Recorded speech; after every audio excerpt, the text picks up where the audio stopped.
let's start by looking at how we can scope out what marketing communications actually is. Now, what we've got here is what I regard as the focus of our marketing communications activities. The focus at all times should be the audience. Now, some people would refer to the focus being the market or the customers. But the word customers is such a broad term that we might be excluding potential customers, lapsed customers, customers who frequent our competitors' products or services. What we're really interested in is a slightly broader view of audiences. And audiences can encompass customers, but also many other stakeholders, such as shareholders, such as trade unions, local communities, and of course suppliers and members of the distribution channel. Marketing communications, if we focus on audiences, can, according to Duncan and Moriarty, which I find quite a useful way of looking at what marketing communications is, will span, first of all, planned marketing communications. And these are the traditional advertising, public relations, direct marketing activities that organizations research, plan, develop, launch, and analyze on, depending on who the organization is, of course, on a frequent or infrequent basis.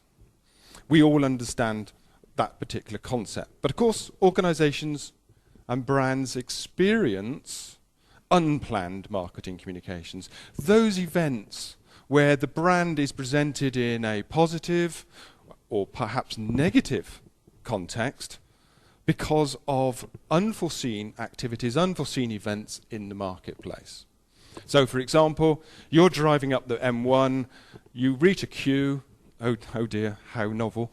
You're in the queue and you sit there for 2 hours, and then eventually you creep through and you see the lorry. I won't name a brand, but there's a brand on the side of the lorry, and that has been involved in a breakdown or an accident, and that lorry has caused you to be delayed by 2 hours. Do you look upon that brand favourably? Possibly not in those circumstances. Another very important aspect of unplanned marketing communications are those associated with word-of-mouth communications.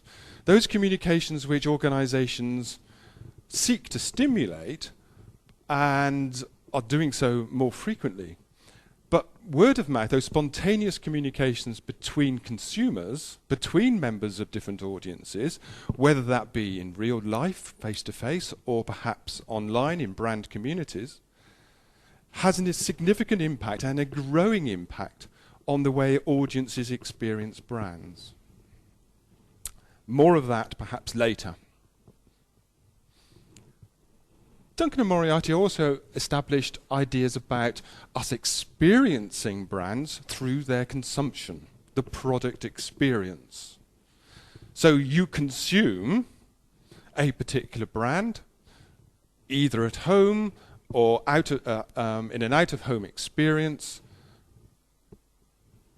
What do you deduce from that particular activity? Did you like the product itself? Did it live up to its expectations? And as a result of that, you develop your understanding of the brand. And in a similar way, we experience service generated ideas about a brand as a result of consuming it. And of course, the classic example here is of a hotel, perhaps. The service provided by a hotel will live with us because that's framed the experience of that particular visit and can well make or break the determination of whether you're going to return to that hotel at some point in the future. But services are all around us. They are dominating our economy, so they are not a minor item. So marketing communications can be seen to be a reaction or part of these four main groups of activities. And we as marketeurs need to understand that, yes, this is an important area here with respect to planned marketing communications, but now we must be thinking about this area in particular. And one of the key activities, as I've just mentioned, is word-of-mouth communications, or word of mouth if we're looking at it in an online context. They are not isolated activities. They are all interconnected. So the next question is, how are we, in our organizations, whether we're profit or not-for-profit, charitable organizations, how are we going to influence our customers? And more importantly, what do we do it with? Well, we're going to do it with some tools, yes?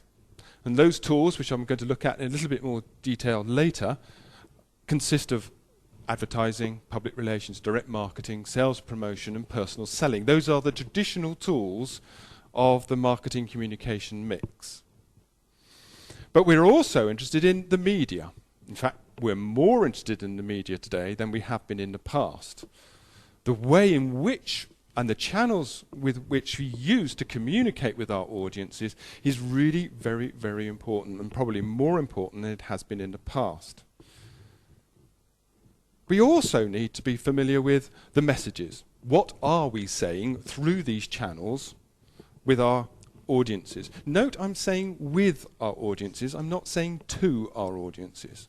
Yeah? We're trying to look at communication in a collaborative context, not a propaganda context.